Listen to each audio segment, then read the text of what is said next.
দর্শক, আজকে আমাদের যাত্রা শুরু হচ্ছে মিরপুর ১। আমরা মিরপুর ১-এ যাব দ্য বাবলস রেস্টুরেন্টে। আপনারা জানেন যে ইতিমধ্যেই খুব ভাইরাল হয়েছে বাংলাদেশের সবচেয়ে বড় সুইমিং পুল, ছাদের উপরে ১৯ তলার উপরে হচ্ছে দ্য বাবল রেস্টুরেন্ট। অসাধারণ একটি জায়গা। আজকে আমরা আপনাদেরকে টোটাল জায়গাটি ঘুরে দেখানোর চেষ্টা করব। প্রথমে আমরা ভ্রমণ করছি মেট্রো রেল। বাংলাদেশের জন্য অত্যন্ত সুন্দর এবং আরামদায়ক ভ্রমণ হচ্ছে এই মেট্রো রেল, স্বপ্নের মেট্রো রেল। আসলে অনেক দেশি মেট্রো রেলই, এটা আসলে আমাদের দেশের চমৎকার একটি মেট্রো রেল। খুবই ভালো লাগার মতো জার্নিটা। আমরা মতিঝিল থেকে এখন মিরপুর ১০-এ নামবো। মিরপুর ১০-এ নেমে এখান থেকে রিক্সা নিয়ে মাজার রোড হয়ে আমরা চলে যাব চিড়িয়াখানার রোডে। ১ নাম্বারেই রয়েছে the bubbles restaurant.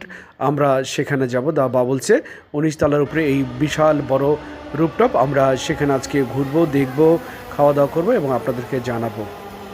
Metro rail যে পরিমাণ আসলে যাত্রীদের ভিড় হয়, আসলে ভোগান্তিতে পড়ে একমাত্র টিকিট কাটার সময়।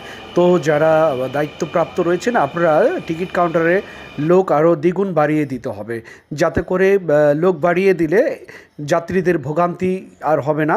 কারণ এখানে টিকিটের সংকটের জন্য দাঁড়িয়ে থাকতে হয়।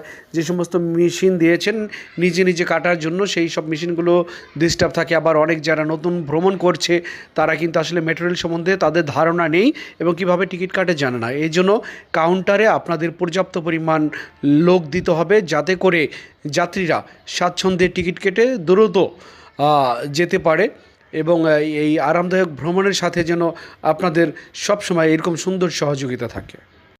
সর্বশেষ সব কিছু দেখা এবং ঘোরা, সাথে এত বড় বিশাল সুইমিং পুল ১৯ তলার ছাদের উপরে, সাথে রয়েছে ফুটবল খেলার জন্য একটি মাঠ। এখানে ৯০ মিনিট দেওয়া হচ্ছে দুই টিমের জন্য ৪,০০০ টাকা এবং শুক্রবার এবং বৃহস্পতিবার সেই ছুটির দিনে একটু বাড়তি থাকে।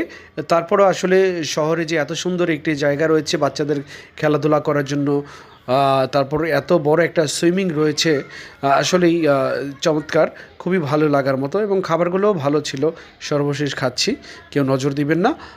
আমার পেজটি সবাই লাইক এবং ফলো করে দিবেন। আল্লাহ হাফেজ, সবাই ভালো থাকুন।